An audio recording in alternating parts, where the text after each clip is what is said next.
Howdy, this is Mackenzie Franklin from SideGameLLC here in Colorado Springs, Colorado. Today we're going to finish my top 20 solo board games of all time, as of March, of course, 2021. But before we do this, I do want to add one single honorable mention on this list, and that is going to be Bullet from Level 99 Games. So Bullet is a brand new addition to the Side Game library, and I have been thrilled with it so far. So it's only been here for less than a week, and I don't know where I'd put it on this list, but I do want to mention it here because I think this game is wonderful. It is a puzzle game where you play as a heroine that is facing on these incoming bullets. So they're going to be little pieces that are coming in on this grid in front of you, and your job is to manipulate these pieces to form patterns in order to get rid of them off your board. And when you do that, you either send them to another player if you're playing competitive, or if you're playing with the solo version, you will send them to a boss that you're fighting. So this game features a bunch of heroines, and on the back of each heroine is a boss for that specific heroine. So they all play differently. Every one of these heroines acts differently as well, and it's a really interesting puzzle and challenge. It really changed the way I think about puzzle games, and it really challenges me, and I really enjoy this game. It's a quick playing game, and it's one that I find myself coming back to a lot. I really like this, so this would rank very highly on this list, but I'm not sure exactly where, so I'm going to cover it here in an honorable mention, and that's Bullet. Wonderful puzzle game. I recommend you give this a try. Without further ado, let's go ahead and get started with my 10 through 1 solo games of all time. So this is going to be number 10, Sleeping Gods. In Sleeping Gods, you play as the captain of the Manticore, who's wandered your boat into the wandering sea. Your job is to find totems in order to return home. There are many other stories and paths that you can find as you play, but that's the main gist of things. You are going to explore and try to find these totems. So my favorite part of this game has to be the fact that you have this entire crew that you get to control. And I think it's a lot of fun. It seems a little daunting at first, where you have all these different people to deal with, but the controlling itself isn't bad. These characters are more of resources than they are full-fledged characters, like if you were playing a game where you play a specific person. So you're kind of able to manage these people as you see fit, which is a really cool puzzle.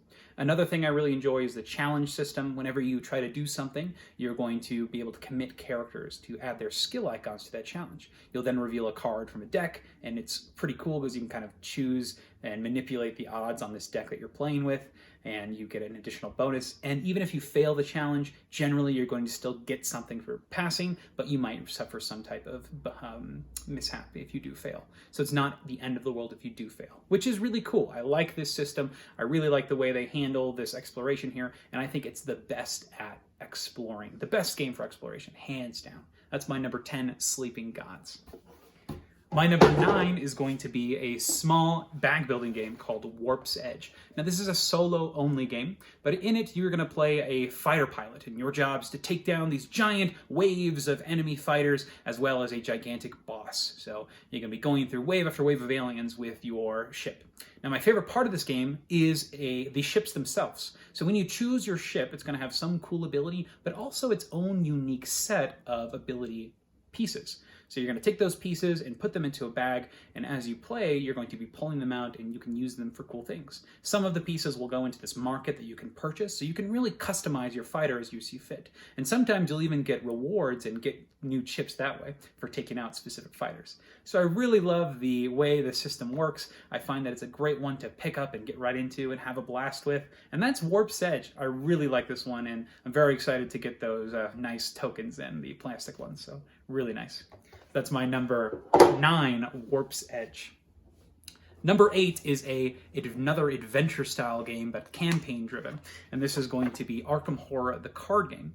So in this game, you play as an investigator taking on some type of mystery. It could be the mystery of insanity, it could be a mystery of a lost temple, it could be the mystery of a town, and you're trying to solve some sort of overarching mission from campaign game to campaign game.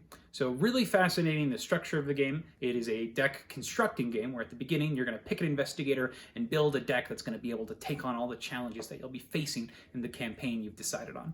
So my favorite part of this game is that customization. I love being able to pick a character and figure out what kind of deck I'm going to build in order to be able to take on all of the challenges that will be thrown at me. The hardest part of this game is the challenge of playing a single character. because the game is very difficult. It's very hard to do, and when you're playing as a single character, you need to make sure that you can kill things, need to make sure you can investigate well, and you got to make sure that you're able to survive just in general. So there's a lot to plan, there's a lot to think about when it comes to playing the card game, but I think that the challenge and the adventure and the level up system that are presented here are absolutely wonderful. Now, it's not as high as my other lists because I do prefer this at higher player counts. I love the cooperation between the different characters, but as a solo game, you can just play 2 characters if you want. It's not the way I like to play the game. I find it a little hard to manage multiple large decks at once, but I think it's definitely something that if you wanted to do the combination of characters, you could definitely try it that way. So I really like Arkham Horror, the card game, my number 8. My number 7 has you traveling around the Caribbean. This is Maracaibo. You play a group of mercenaries that are going to be hiring crew members and going on quests and exploring and fighting throughout the Caribbean during your adventure. The solo mode of this game is really cool. You have a simple deck of cards that runs an enemy opponent, and they're going to be doing the same thing, going around, exploring different cities, interacting with the board and with the combat that's happening, and it's a very straightforward system. I think it does a great job. Now, my favorite part of this game is the way the game evolves. It has this story deck that you'll be using when you play, and you can use it when you play competitive or when you play solo, so you have a chance to kind of go back and forth between the two. And the game does not discriminate. You don't need to make sure the same people are playing all the time, so it's really easy to just throw in. The way the deck works is it adds new components, new cards, new pieces to the board, and it really has the game evolve, and it's a lot of fun. It's cool to follow the little story, but the card play is why I stay. This has a lot of multi-use cards, and one of my favorite aspects is these cards you can play. Some of them have characters that actually appear on the board, and you can go visit them and interact with them. And I think that's a lot of fun to be able to have, a person that you've hired to go do something, and you catch up with them later. I think that's a blast. Maracaibo is a great experience, wonderful multi-use cards, and an awesome story system that it has incorporated. So that's my number 7, Maracaibo. My number 6 is a much larger game, and this is a huge campaign game. This is called Etherfields. So in Etherfields, you play as a dream walker. Your whole goal is to discover why you're here and what you need to be doing. So it's kind of nebulous what you're really doing, but ultimately you're going to be going through dreams, and each dream has an objective that you fulfill. As you go through each dream, you unlock new dreams as well as obtain a path to an ending. And so the 2 different campaigns have a very similar structure, but the way that you're actually going to be interacting with the dreams is completely and wholly unique. And this game is a deck building driven game where you're going to have a character with its own personal deck, and you're going to be building that deck up with the experiences that you will go throughout the story. So my favorite part of Etherfields has to be the dreams themselves. You'll be going through these small slumbers that have you kind of going through mini events and traveling around a map, but once you get to a dream, this dream has a very unique setting, and the way that it will interact with the world itself, with the way that you're going to be laying the cards out on this board, it's so fascinating how they're able to take these really cool and abstract concepts and put them into a physical card game form. So I really enjoy the creativity and the adventure in this game. There is a new way to play this game where you're simply just going to the dreams. You can skip the slumbers. So if you check in with Awakened Realms, they have a way that you can ignore the slumbers. A lot of people have criticisms with that, which I can understand. But if you just want to get into those really cool dreams, you can play on this basically, I think it's called fast mode or speed mode, something like that. So lots of cool alternative ways to play this to make sure it's an experience that you are going to enjoy. But man, those dreams, really, really fun. This is one I couldn't put down. I'm already finished with the 2 campaigns, and I just want more. I'm really excited for when they're going to release the expansion content. So wonderful game, Etherfields. My number 5 is another wonderful, brightly colored game, a little bit drastically different from Etherfields there, but this is Spirit Island. I'm noticing that I have a lot of themes of being out on the ocean or being on an island, but this one in particular is a wonderful strategy game. In Spirit Island, you play as a gigantic spirit, and your job is to protect your land from invading colonists. So these colonists are going to blight your land, so you need to rise up and gather the forces of the natives that are living on the island and repel these colonists. So the game itself has you playing with wave after wave of incoming colonists, and your job is to either scare them away or eliminate them completely.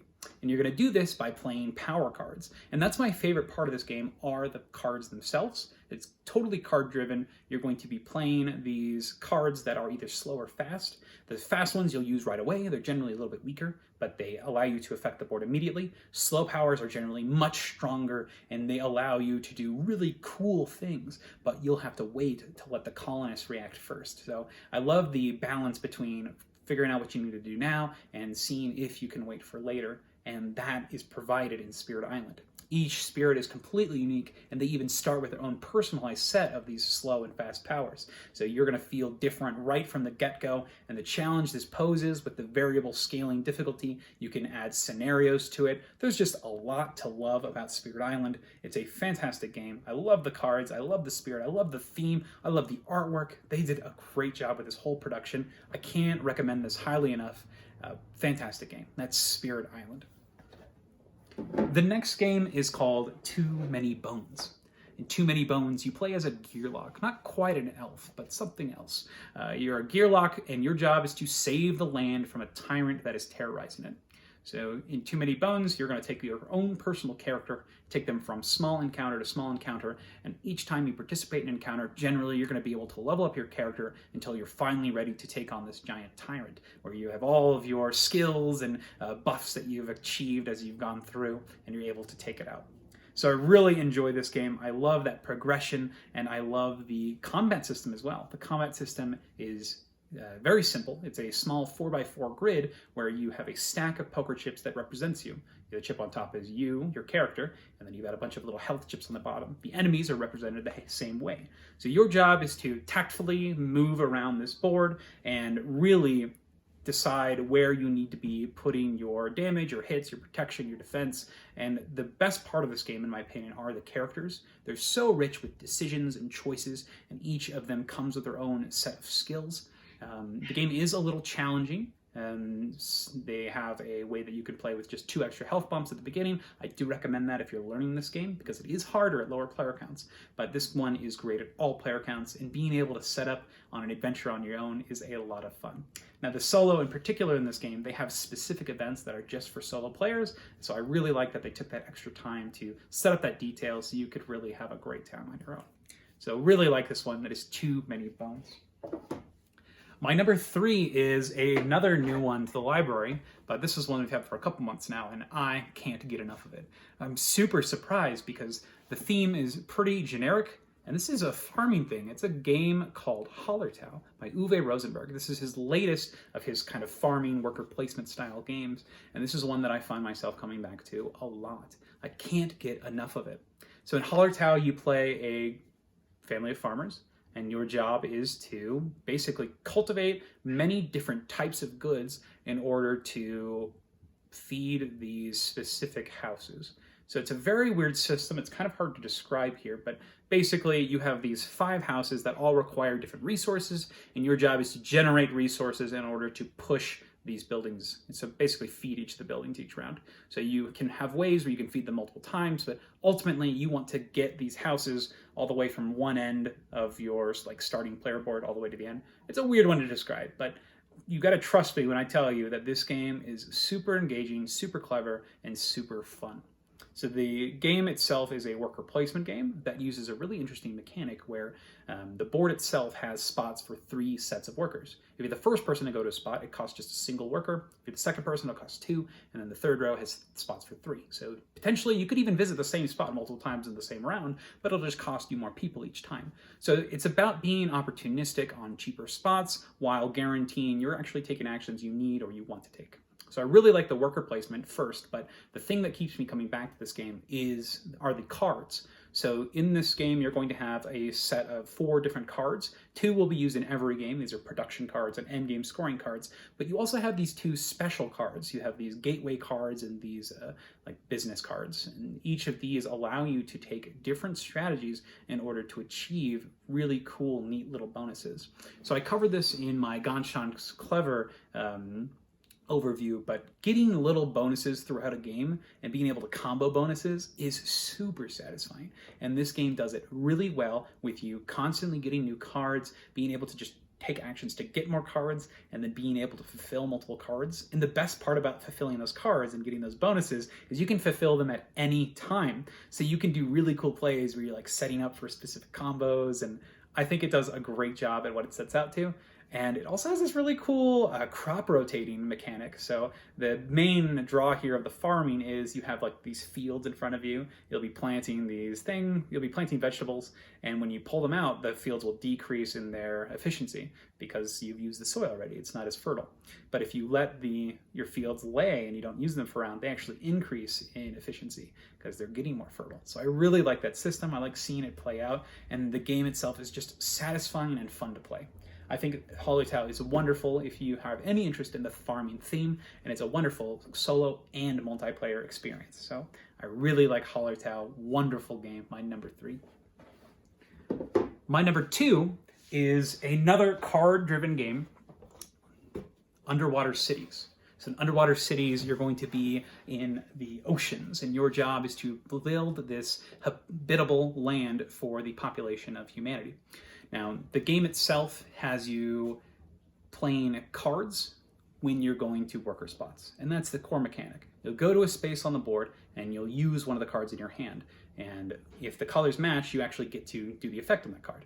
Now, this is really fascinating because the spaces on the board vary in strength. The green spaces are not very good, the yellows are really strong, and then the red are somewhere in the middle, so weak, a little medium power. But the cards are inverse, so the green cards are super strong, the yellow cards suck, and the reds are okay. So I really love the decision of, do I want to make sure I use the action space, or do I wait to make sure I can play a card that fits with that action space? Or is my card so good that I'm willing to take a weaker action? So it's really fun to kind of piece your puzzle together of deciding when you need to take actions and play cards. And the huge variety of cards means that every game you play of this is going to be vastly unique. I think it's one of the reasons I like Hallertau 2. The card system and the card comboing and figuring out your plan is super wonderful. And another great thing about this game, probably my favorite part, is you get to see your civilization grow. You're going to be expanding on your own personal board, and you get to watch as your production goes up. Your ability to do more increases as you play, and the more you play, the stronger you feel. And I think that's just a super satisfying thing in a game. So I really like Underwater Cities. That's my number 2. Wonderful game. My number 1 game is coincidentally my favorite game in general, and I think it's because I play it so much, because it is a wonderful solo game. It's my favorite solo game to pull out, and this is going to be Marvel Champions. So Marvel Champions has you playing as a Marvel superhero, and it's a scenario-based game. So you're going to take your deck of heroes and you'll pair it with a villain, and you'll go at it, and you'll just have this fight. And your job is to take out the villain before he completes his scheme, or you need to take out the villain before he takes you out, right? So you have those two things you're kind of teetering on, making sure you survive and the villain doesn't complete their scheme, and then you can hopefully take them out. So this game is just Marvel, and it is super fun. I feel like I'm these superheroes as I play, and the game itself, its biggest strength is the deck construction and the deck building, as well as the scenario play. So it's got a lot of strengths. But let's talk about the deck building first. So the game itself, whenever you pick a hero, you'll take their hero card and then 15 signature cards that go with that hero. So unlike other deck building style games like this, deck construction I should say, you have basically half of your deck done already when you pick the hero, which is really cool.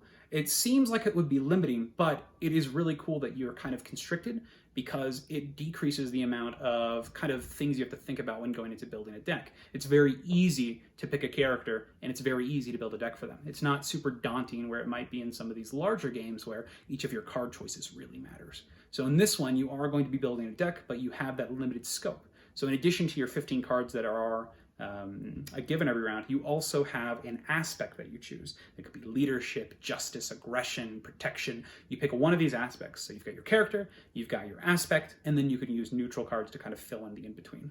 And that's it. The deck construction is wonderfully straightforward, wonderfully simple, and really easy to get into. It's one that you can throw somebody into and say, hey, yeah, just pick a couple cards from this faction that you think looks fun and pair them up with your own hero cards, and boom, you're ready to go. It's really easy to get into this game. You can pick and choose, and it's a cooperative LCG, so it's very easy to pick and play with whatever you like. We have all the content in our library, and I've enjoyed every single second of it. It's a blast. The other largest strength of this game is the scenario system, because it is so easy to pick up and play. This is one where you can pull it out, play, have a great time, and put it away, and then bring it out later. You're not committed to any large campaigns. You are committed to this single experience. And that experience is whatever you'd like it to be. Whatever hero you want, whatever villain you want to fight against, and the amount of content that this game is getting, you can customize your experience to the T. So Marvel Champions, my favorite solo game, and a wonderful experience for anybody who enjoys the Marvel franchise, who enjoys card comboing play. It is just a lot of fun, and I see myself playing this for as long as they keep releasing content, and hopefully until they quit releasing content. Hopefully even after they stop releasing content. Fantastic game, Marvel Champions. So that's my list, my top 10. So my top 10 was today, top 20 all time. Thanks so much for watching. If you have any comments about what I talked about here, please leave them down below. If you agree with me, tell me what you think. I want to know what your favorite solo games are, and what should I be trying, or what should I be looking at. There's obviously a lot of games I didn't cover here. Majority of games in the library do have solo components. I have tried most of them, but these were the 20 that I thought really stick out the most, and these are ones that I gravitate and come back to just for fun. So I really enjoy these. I really enjoy coming back to these, and man, if you haven't tried solo gaming, I strongly recommend it. It's a blast, and Marvel Champions, I think, is a great way to get started. So Core Box, get one. It's wonderful, super fun. Thanks so much for watching, everybody. Side Game Strong.